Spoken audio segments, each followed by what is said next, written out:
Senator Kennedy. Thank you. Thank you, course. Mr. Chairman and Mr. Vice Chairman.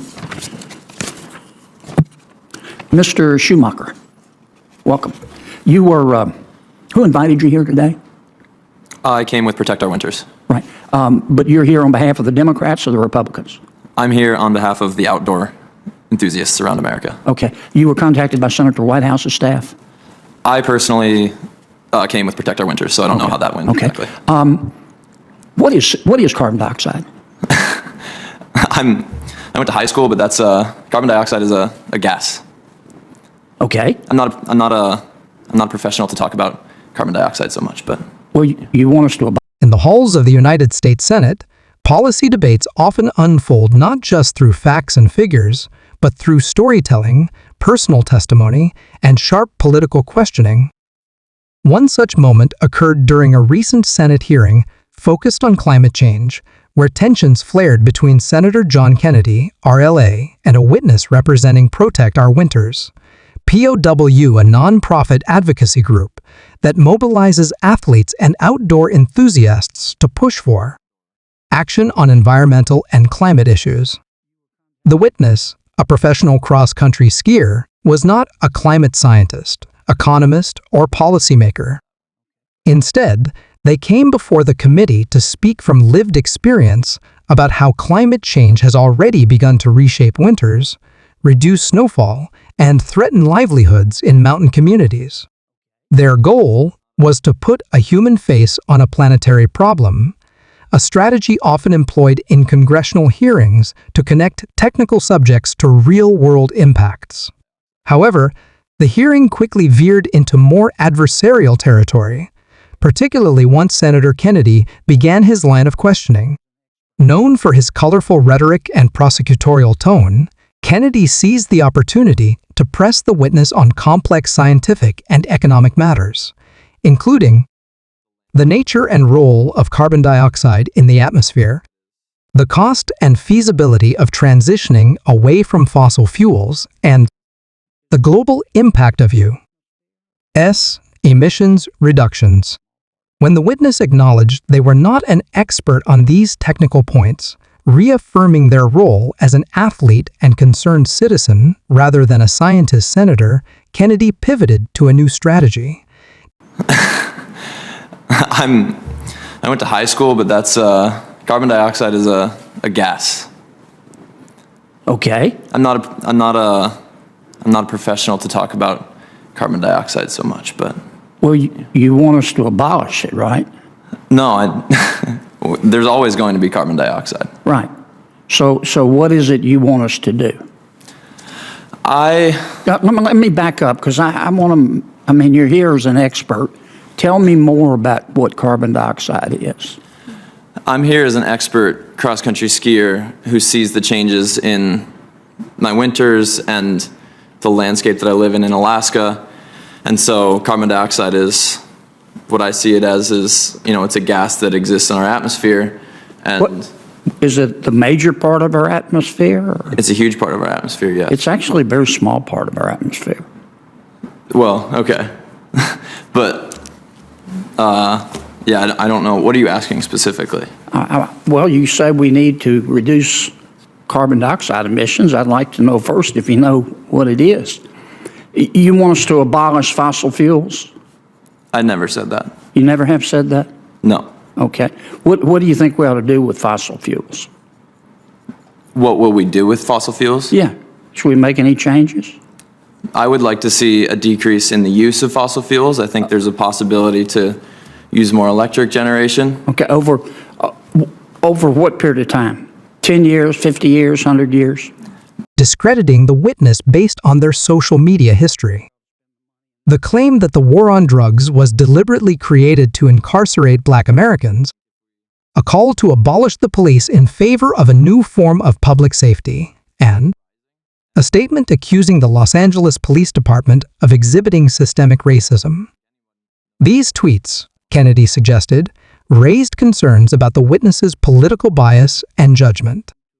While the witness attempted to refocus the discussion on climate change and their role as an athlete, The senator insisted that their past statements were relevant to assessing the credibility and neutrality of their testimony. The result was a pointed and politically charged exchange that blurred the lines between environmental policy and cultural commentary. This moment highlights several broader themes. The challenge of citizen advocacy in policymaking, particularly when non-experts speak before Congress. The politicization of climate change, where debates over science are often entangled with ideological and partisan issues. The growing scrutiny of public figures whose social media histories are increasingly used to evaluate or undermine their authority in public discourse. It also illustrates how difficult it can be to advance climate conversations in today's hyper-polarized environment.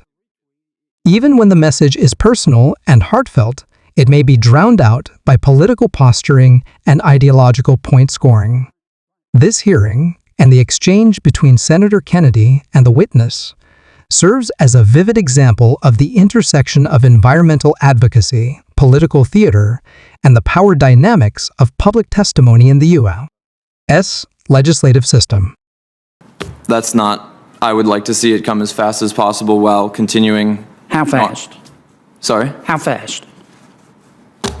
I don't have a great You don't answer know? for that, no. Okay, you just think, well, how much will it cost for us to become carbon neutral in the United States by 2050? I'm not a professional on that. I don't have an answer. You don't have any idea? No, You just think we ought to spend the money? I'm not an economist. Yeah, but it's going to cost money, you realize that? Yeah, but we've also talked about the trade-off of what the cost of climate change as emergencies will cost in the future also. So Right, but it's going to cost trillions of dollars to become carbon neutral by 2050, right? I do not know. You don't know. You just think we ought to do it. I don't have a great answer for you, but I think Okay. I would. Like to If we see zero spent, if carbon. we spent those trillions of dollars and became carbon neutral by 2050 in the United States, which you advocate, how much will it reduce world temperatures? I don't have an answer for that. You don't know? No. You just think we ought to spend the money and then see what happens? I think as an athlete, I think if we spend that money and invest in our future, hopefully those temperatures stop rising and maybe the snow at least stabilizes where it is for me. But yeah, I don't think anyone knows for sure. I don't know anyway. Well, when my colleagues invite witnesses to come to us to tell us, advise us on passing legislation, I always check out the background of our witnesses because I like to know who I'm talking to. I checked yours out, Mr. Schumacher, and I want to be sure I understand it as I evaluate your testimony. On June 8, 2020, you tweeted, I'm going to quote, "The war on drugs was intentionally created to incarcerate black people en masse," end quote.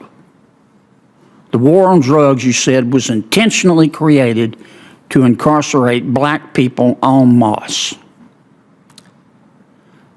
Who intentionally created the war on drugs to put black people in jail? Who were you talking about? I don't remember typing that. You don't? No. It's on your Twitter feed. Maybe a retweet. I don't know. I haven't used that in a while. Well, Also, even it if doesn't it's a seem like retweet, it shows your support, right? Maybe, yeah.